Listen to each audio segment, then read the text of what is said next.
It sometimes seems like almost a trivial observation that we use space as a metaphor for the organisation of knowledge. I say that because we use spatial terms so much when we're talking about what we know.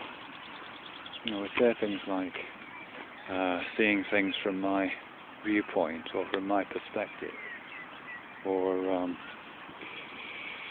if you could stand in my shoes and you'd see things the way I see them, that kind of thing. All of which sort of suggests that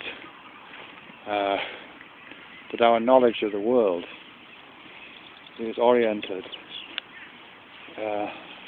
around ourselves in the way that the physical and material world is oriented around ourselves, or at least appears to be.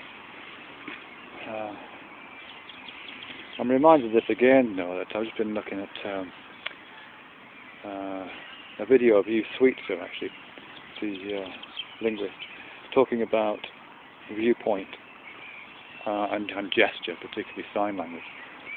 But in part of the video she talks about that rather odd use of language in which we bit of background, in which we use terms like here and now, which contain an implicit viewpoint. The terms here and now don't make any sense outside of a kind of embodied context. Here means where you happen to be, now means the moment of time you happen to be standing at the central. But what she goes on to develop about that is the slight odd uses of that. And the examples she gives are, for example, you might say to someone, will you come to my party? And normally when you ask for someone to come, it means to journey to the place where you happen to be at the moment of that utterance.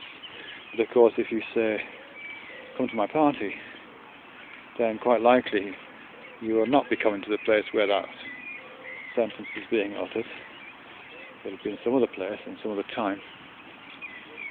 And the reply to that is even odd in a sense. The person will usually say, sure, I'd love to come. But you know, where is the location for that? What Sweetser says is that the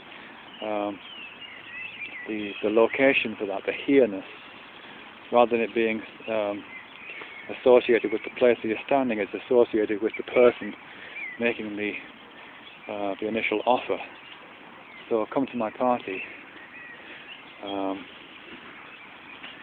It means travel to the place that I will be at a certain time. And the reply to that, again, when you say, sure, I'd love to come, means that you're acknowledging the priority of that viewpoint, which is some different place and some different time, and you will join them at that viewpoint, which is wherever their body happens to be on the birthday, presumably. The other example she gives is very similar to that one, is when someone rings you in the night and says, come over right now, and you say, sure, I'll come right over.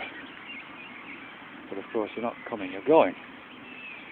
And actually if you turn to someone else and say, and tell them what your plans are, you will say, I'm going over right now.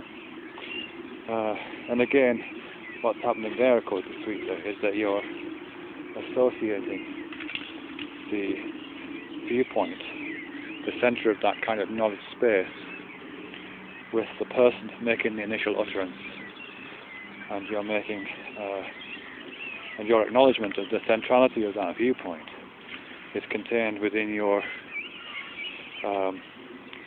placing yourself within that space by saying, I'll come right over. It's almost as if you're already there, really.